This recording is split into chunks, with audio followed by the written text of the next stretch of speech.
Welcome back everybody. Today it's super cold, so I've got the garage door shut.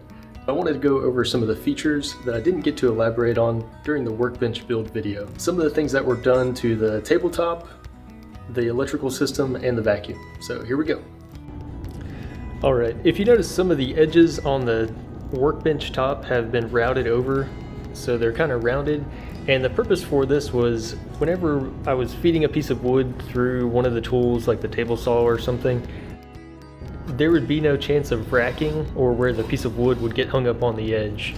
So that's why I did that. Alright, as you can see, both of these edges have been routed because on the left is where the miter saw is and on the right is where the planer is, and both tops, when one tool or the other is not in use, will act as an outfeed table. And where this edge hasn't been routed because nothing will be feeding to the left. Okay, this is the receptacle box just behind the table saw. As you can see, I've got some tools plugged in there, and there are two cords running to it. I'll show you down here. What I wanted to do was split the tools and the vacuum into two separate circuits in the garage.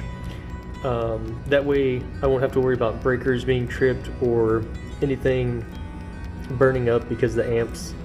So I've got two separate extension cords running to each of those outlets, and the way they're wired in the box, one side feeds the tools and the other side powers the vacuum, and the vacuum is actually controlled by a switch. Here's the switch that controls the vacuum. So it's constantly on, but I can just come over here and flip the switch. It makes it a little bit quicker than having to flip the switch on the vacuum. In one of the next videos, I'll be installing this router plate and T-track in this section of the workbench. The router will be mounted underneath, and this shared vacuum tube that goes across to the planer, I can hook it to the router fence on this side, and then just tuck it away when not in use. Thanks for checking out the features today. If you haven't seen the build video, please check out the link below. And if you actually want to see me build something or would like to support the channel somehow, please consider liking and subscribing.